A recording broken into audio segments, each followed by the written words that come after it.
wabarakatuh. Perkenalkan, nama saya Nita Liani dengan NPM 20423017 dari Prodi Manajemen Informatika. Di sini saya akan menjelaskan mengenai materi HTML sepemahaman saya. Nah, di sini saya akan menjelaskan apa sih yang dimaksud dengan HTML. HTML adalah dasar markup yang digunakan untuk membuat struktur dan mengatur konten dalam halaman web.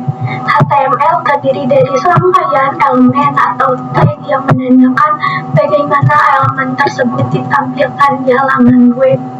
Langsung saja kita praktek.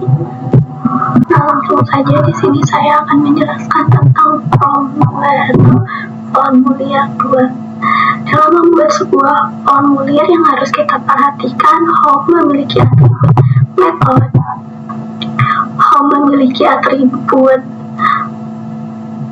method yang dapat kita isi post, bisa juga dengan get. Di sini saya mengisi dengan post. Kemudian ada atribut action. Atribut action ini merupakan action dari si formulir atau tujuan kemana datanya akan dikirimkan. Kemudian di sini ada label. Label digunakan untuk menampilkan label atau teks deskripsi yang terkait dengan elemen formulir tertentu. Kemudian ada atribut for. Atribut for dalam teks label digunakan untuk menautkan label dengan elemen input.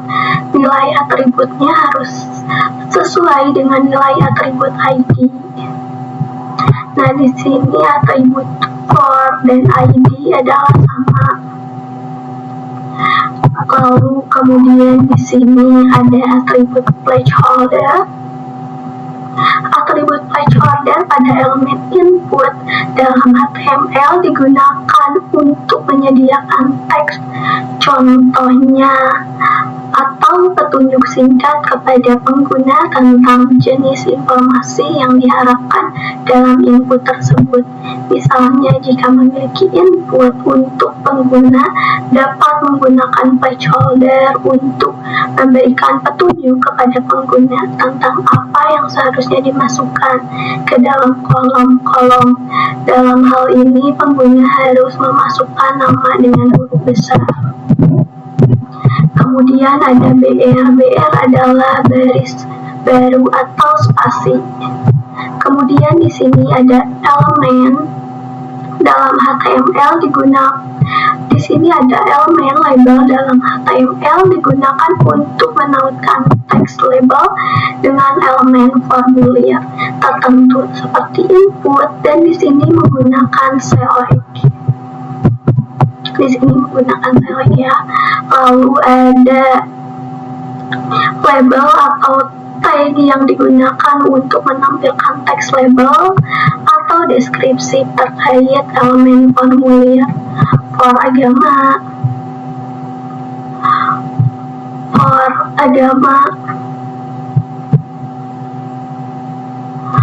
For agama adalah atribut for yang menautkan label dengan elemen formulir berdasarkan atribut ID.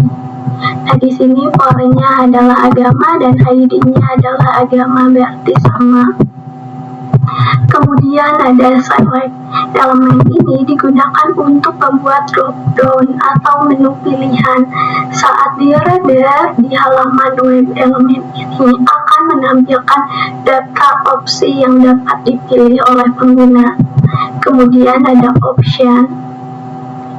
Option adalah setiap elemen option dalam select adalah opsi yang dapat dipilih. Atribut value dari setiap option menentukan nilai yang akan dikirimkan kepada server saat opsi tersebut dipilih oleh pengguna. Dan di sini pilihannya adalah agama, ada Islam, Kristen, Katolik, dan Buddha. Kemudian ada select BR baris baru. Setiap ada tag pembuka pasti ada tag penutupnya. Lalu di sini ada input tipe submit value simpan. Ini adalah tombol submit. Jika ditekan akan menyimpan atau mengirimkan data, dan di sini ada tombol gatal berarti membetakan. Lalu kita akan lihat hasilnya.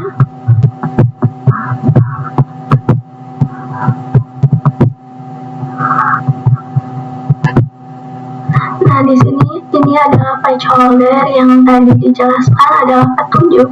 Silahkan masukkan nama dengan huruf besar, dan di sini adalah pilihan yang tadi saya jelaskan, ada Islam, Kristen, dan Katolik. Di sini ada tombol simpan dan batal.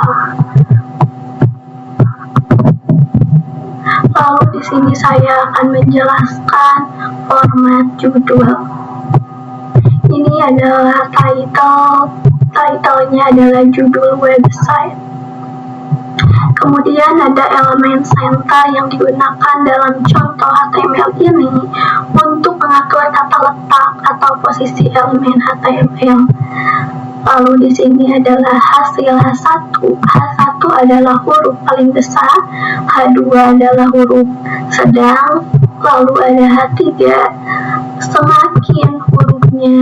Semakin angkanya besar, berarti teksnya akan semakin kecil.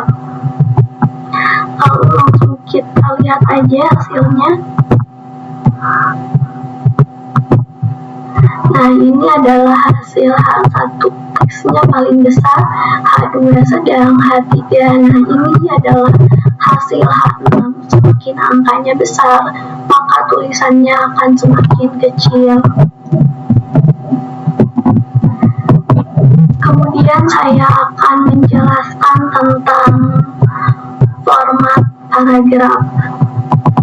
Nah, title-nya judul website, lalu page adalah paragraf, page adalah membuat paragraf, dan ini adalah center untuk mengatur tata letak atau posisi teks agar berada di tengah. Lalu ada right adalah mengatur tata letak atau posisi teks dalam paragraf agar berada di sebelah kanan. Lalu ada gestive untuk mengatur teks dalam paragraf agar tata letaknya kanan kiri. Lalu kita lihat hasilnya. Nah, ini adalah teks paragraf, dan ini gestive berarti rata kanan rata kiri, dan ini yang sudah saya jelaskan. Lalu saya akan menjelaskan tentang list. Nah, title-nya adalah list. H3 berarti teksnya sedikit sedang, H3-nya adalah susunan acara OL.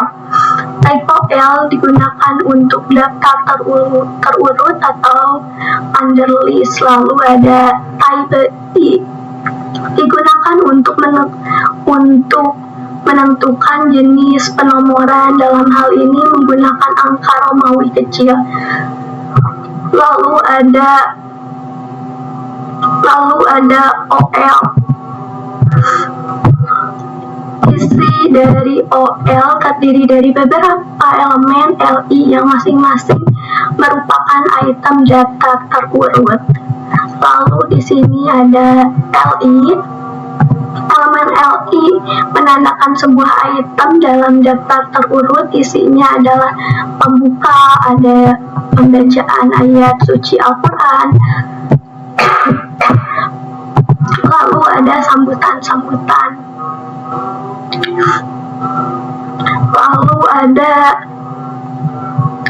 lalu LI terdapat UL. Nah, ada UL di sini adalah underline dengan atribut tipe square yang menunjukkan bahwa daftar ini menggunakan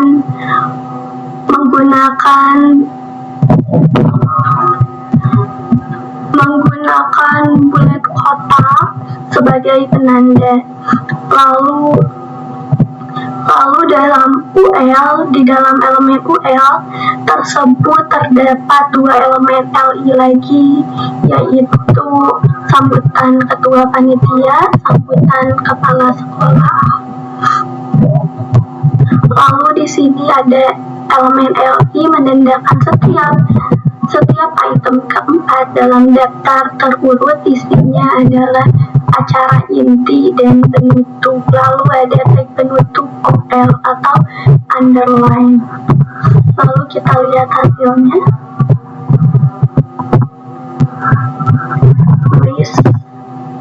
Nah, ini adalah susunan acara menggunakan H3 dan ini yang sudah saya sebutkan menggunakan angka Romawi. Ini adalah bulat kotak dan ini adalah lanjutan dari angka Romawi ini. Selanjutnya saya akan mengisi soalan sesuai dengan pemahaman saya dengan cara mengisinya. Langsung saja kita mulai.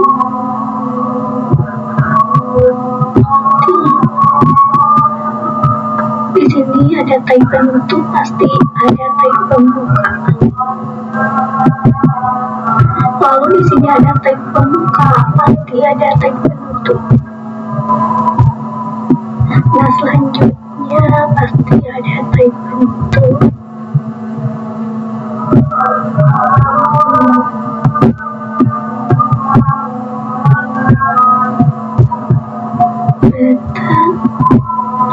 Teks paragraf berarti P itu paragraf dan table adalah table.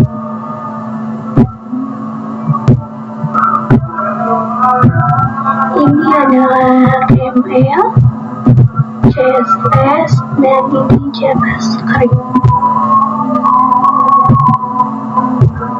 Selanjutnya tag pembuka dulu, lalu tag penutup.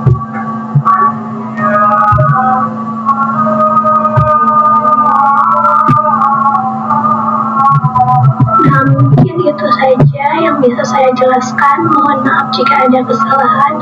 Wassalamualaikum warahmatullahi wabarakatuh.